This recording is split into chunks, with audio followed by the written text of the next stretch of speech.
আসসালামু আলাইকুম সবাইকে। আজ আমরা চলে এসেছি গোলামের হোটেল। আপনারা জানেন যে এনায়েতপুর চৌহালি সিরাজগঞ্জ অবস্থিত। তো আপনারা দেখতে পাচ্ছেন প্রথমেই কিন্তু এরা সব কিছু প্রতিদিনই সকালেই টাটকা কিন্তু সব কিছু মাংস, পেঁয়াজ, রসুন, তারপর অন্যান্য লাকড়ি যেগুলো তারা সেগুলো কেটে নেয়, দিয়ে তারপরে মাংস সবগুলো একসাথে মিক্স করে নিয়ে দেন যে কাঠের চুলাতে কাঠের আগুনে আর কি রান্না করা হয় এবং যে অনেক সময় ধরে আর কি রান্না করা হয় এবং রান্নাগুলো খুবই আর কি সুস্বাদু ছিল। এবং সাথে আপনারা এখানে নদীর মাছ যেমন চিংড়ি এবং অন্যান্য বড় মাছও কিন্তু টুকটাক পেয়ে যাবেন। তো আপনারা যারা আসবেন অবশ্যই দুপুর 12টার ভিতরে কিন্তু চলে আসার চেষ্টা করবেন। আর যারা আর কি যদি বাইক নিয়ে আসতে পারেন তাহলে আপনাদের জন্য সব থেকে ভালো হয়, কারণ যেহেতু রাস্তাটি একটু ভিতরে আছে এনায়েতপুর বেড়িবাঁধের কাছে।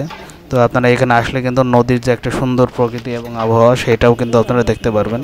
আপনারা দেখতে পাচ্ছেন এটা কিন্তু দীর্ঘ সময় ধরে কিন্তু এইভাবেই কিন্তু রান্না করা হয়, কাঠের আগুনের রান্না। এটা অন্যদের একটা টেস্ট হয়। আপনারা দেখতে পাচ্ছেন মাছগুলো কিন্তু এটা নদীর মাছ, এগুলো মুরগিও রান্না করা হয় এবং রান্নাটা কিন্তু হয়ে গেছে।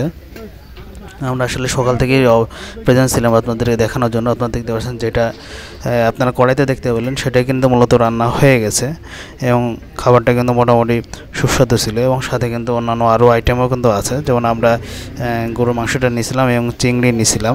তো সবগুলো কিন্তু চিংড়িটি কিন্তু 150 টাকা ছিল এবং গরুর মাংস 180 টাকা এরকম। তো আপনারা চাইলে আপনারা সবগুলোই নিতে পারবেন এবং খাবারগুলোও মোটামুটি টেস্টি ছিল। আপনারা ভাত পর্যাপ্ত পরিমাণ নিতে পারবেন এবং অন্যান্য আইটেম যেগুলো আছে সবগুলোই আপনারা নিতে পারবেন। তো যারা আপনারা এদিকে গোলামের হোটেলে আসতে চান সিরাজগঞ্জের, তারা অবশ্যই একবার হলেও ঘুরে যাবেন। আশা করি আপনাদের খাবারগুলো ভালো লাগবে এবং আপনারা আত্মীয়স্বজন পরিবার পরিজন নিয়ে কিন্তু ঘুরে আসতে পারবেন। আপনারা দেখতে পাচ্ছেন খাবারের মানগুলো কিন্তু অনেক ভালো ছিল।